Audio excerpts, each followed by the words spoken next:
Wes Welker's gone. I didn't expect this. He's with the Dolphins now. He's the Dolphins wide receiver coach.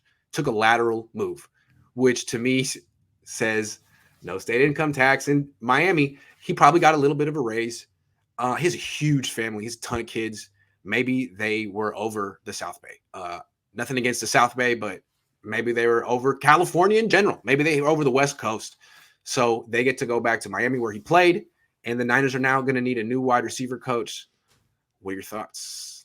This one is interesting because it was a lateral move, and that means that it could have been blocked by Kyle Shanahan, right? Within the NFL, if someone's going to make I think his contract was up. Usually with these position coaches, they give you a 2-year deal, and the real special ones get a 3-year deal. Wes Welker's a freaking, he doesn't have to be doing this, right? It's Wes Welker. So I'm sure they gave him a 3-year deal. He's here for 3 years, and I'm guessing they're like, here's no raise, no promotion, but you can keep doing this in the most expensive part of the country. And I think they said he's going to have some game planning duties. I'm sure he might have got a little bit of maybe there's some upward mobility possible over there. Right. And it's, quality of living. So I think that's kind of what happened. I don't think the Niners care. That's my thing. That was sort of my point of saying that it could have been blocked. But even if it wasn't, my thought is that this is the type of thing that happens in a backroom handshake agreement between Kyle Shanahan and Mike McDaniel that says, hey, here are the coaches that I'm okay with you taking with you to Miami. Is this like it's an expansion draft, right? Like you protect certain players, but the other ones you can it's like, look, all right, you can't have Kosaric. You can't have Bobby Turner. Let's be honest. Let's be real here. But give you Welker. I'll give you Welker. I'll give you Welker and Embry. What do you say? Hey, that's pretty. I'll take it. Because last year with Saleh, it was Benton, the offensive line coach, and LaFleur, the pass game coordinator. Kyle left those two unprotected, and I think the Niners were just fine without them. I'm not sure how much they helped the Jets. So I'm just saying, if Kyle leaves one of his coaches unprotected already, I'm like, yeah. Like when you go to pick up a card, and you're like, but your hand's still on. Like, no, I didn't want that one. I didn't want that one. No, you thought I wanted that one, but no. Maybe I think that's what McDaniel should have done. I'm just saying, Wes Welker, like, I never respected his work. I'm sorry. Like, Deebo's great. Why is Deebo great? Because he has this crazy ability after the catch that's totally God-given and unteachable. I'd like him to drop less passes. Wes, where the hell are you on that one? I'd like him to run crisper routes and drop less passes. Wes. And then there was Ayuk, who apparently was doing something wrong the first half of the season. Where were you on that one, Wes? That's your guy, right?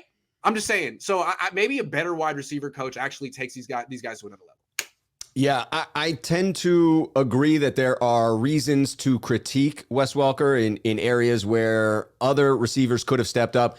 And I will give him credit for Deebo. I will give him credit in that my guess is, as someone who is so maniacal about his preparation as Deebo seems to be, as someone who has that crazy mindset and drive to be the best, that he may have gleaned something from Wes Welker, who also had that type of a mindset when he was a player and may have pulled something there. So I'm willing to give the credit for Deebo's development. Let me stay with that because that's a great point. Yeah. But wouldn't you also argue that 3 years together, your main contribution is a mindset? Deebo's got it. Like, can we bring in someone who can teach him the finer points now? Yes, absolutely. Okay. I think you're not losing anything now because that has been absorbed by Deebo Samuel. But you're right. Let's not just write off the entire Wes Welker tenure. He was here 3 years. Didn't work out with Dante Pettis. Maybe no one could have salvaged that. He did some good things. I think we both agree that the Niners aren't crying over this. No. Plus, Shanahan has that wide receiver experience. So, he's just going to step in and fill that role himself. Yeah, he can do it himself. So now the Niners have 3 vacancies on their coaching staff. No special teams, wide receiver, tight end. It'll be interesting to see. They got some hires to make. I wish I could give you some names. I've not seen any real links to legitimate candidates other than the Seahawks assistant special teams coach. I've not had any viable leads. How many years do you have to spend grinding as a quality control coach in your bedroom, wearing this jacket before you get some recognition? It's rough. It's rough, but it's okay. I'll keep doing what I just control what I can control. Yeah. I don't understand why the Niners didn't hire Bisaccia. Is that how you pronounce his name? He was with the Raiders, hell of a special teams coach. Now he goes to one of your, there's 4 good teams in the NFC. He went to one of them. And you had to beat them because of special teams this year. The only reason you beat Green Bay this year isn't that your special teams was great, because theirs was a freaking disaster, and now it probably won't be. Dumpster fire. Yeah. They had 10 people on the field for that final field goal. That's the best. That's how their I season listened to LaFleur at the end of that one, and it was on radio, talk radio, AM radio. He just had no answer for how there were 10 people on the field. He was like, yeah, was he like, word? that's unacceptable. That's on me. Did he know? He did. He had been told at the end. He was not aware when the snap was made, but he had been told prior to the press conference. So he wasn't caught off guard by the question, but you could tell he didn't have a good, he didn't want to blame it on his special teams coach. He did take it on himself, but it took a hard, yeah, that was unacceptable. I just feel like I don't want to talk about the Packers. I'm sorry. I don't care. I don't even care. I don't care. But what a failure of the head coach. You have the best defense Aaron Rodgers has probably ever had, one of the best offenses he's ever had, and you can't even get to the NFC Championship game because you couldn't put together a special team. Like that's like Matt Nagy. Now, he didn't have Rodgers, he had Trubisky, but they had some really good defenses. Amazing. Some teams that went nowhere because of Cody Parkey. Like that's your fault, and you're going to get fired eventually. Brutal. But Rick Holt says, hard to imagine Trey is less ready than a guy who false starts on a 4th and 1 quarterback sneak in the playoff game on the line. Yeah, I mean, look, I don't even know what ready means. Like Jimmy makes a lot of mistakes. His INT ratio isn't super special. Are we thinking Trey's going to be is going to have less than 20 touchdown passes this year? He's going to throw more than 13 picks. I mean, what is ready? I want to have an existential seminar on readiness at the quarterback position. I'm going to bring in the world's top minds. We're going to talk about it from a postmodern perspective.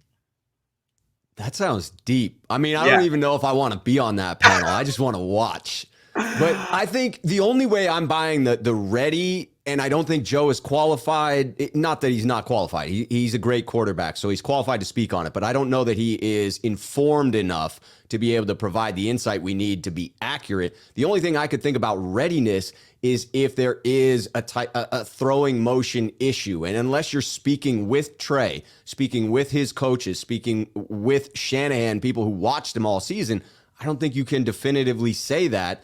I don't know that anyone else has come out with that information. So to me, yeah, it's just an opinion.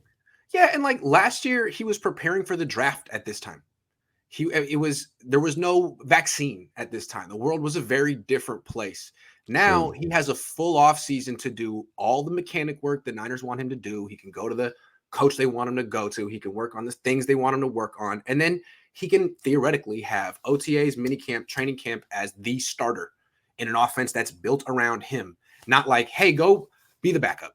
This is Jimmy's team. No, none of that. And if he fails under those circumstances, then that's not good. But he's really going to be set up to be ready. They're going to prepare. Preparation is the word.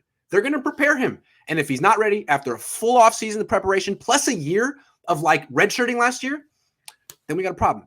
But I don't think that's going to be a problem. It's the 6 P's, Grant. Proper preparation prevents piss poor performance. Oh, that's right. Hold on. Seahawks fired Solari? Wow.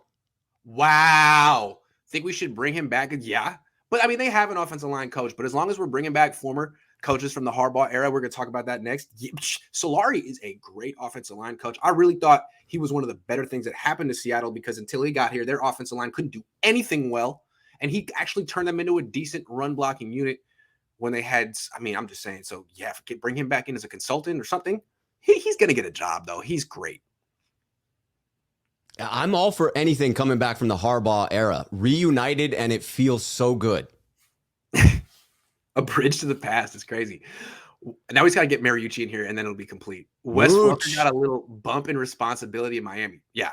Look for Leonard Hankerson to get a nod. Leonard Hankerson. That's right. He played under Kyle at Washington. Great blocker. He's on the staff. I think he's quality control. Now, it's hard to say that he's the best quality control person on the staff because there's another one who does a great job, but Leonard Hankerson played in the league. That's good. And maybe him and his skill set being, I think he's 6'3", he'll have a little bit more to teach someone like Jawan Jennings, Brandon Ayuk, than Wes Welker, who has a very specific body type. And I think was, I just don't understand what he could really teach someone like. But anyway, yeah, good for Wes. Good for Wes. Hankerson is the less cantankerous of the two quality control coaches, and that's why he gets the big promotion. Boom! That's true. And he deserves it. Joe, I'm still hurt, Montana. Oh, what kind of hurt, though? People need to stop thinking we're getting Tom Brady. Why will Tom Brady come to us? We have a horrible O-line. He will get killed. Trey Lance all day. All day. I don't know. Good point. Maybe he really likes Daniel Brunskill. You don't know how he feels about Daniel Brunskill. Maybe Tom is a Mike McGlinchey truther. They exist. They're Also, big Mike McGlinchey fans. Don't overlook childhood dreams. Like when you get to Brady's age, you start to think about bucket list items, like things that you always wanted to do in your life, pursuit of happiness, like greater meaning. And Brady grew up a Niners fan. You cannot take that away from his heart, and finishing his career in that storybook fashion, it could become something he wants to do. I'm not saying it's likely. I predicted on my show that it's a 1 in 100 chance, but still a chance. Still a chance. A Niner by Nature 88 says, isn't Trey in LA with Jordan Palmer and Josh Allen? I don't know. I haven't heard that at all. Grant, let them know who JP is. Let me look at Trey Lance's Instagram real quick. I think that's how you track Gen Z kids. Instagram. Let's see. What are you doing? What has he done recently? Or TikTok. Yeah, I don't go on TikTok. That's too much. I don't either. Nah, he hasn't posted any workout things recently. I don't know. Tough to say. Too soon to call. I don't know. He's probably doing something like that. I'd be smart.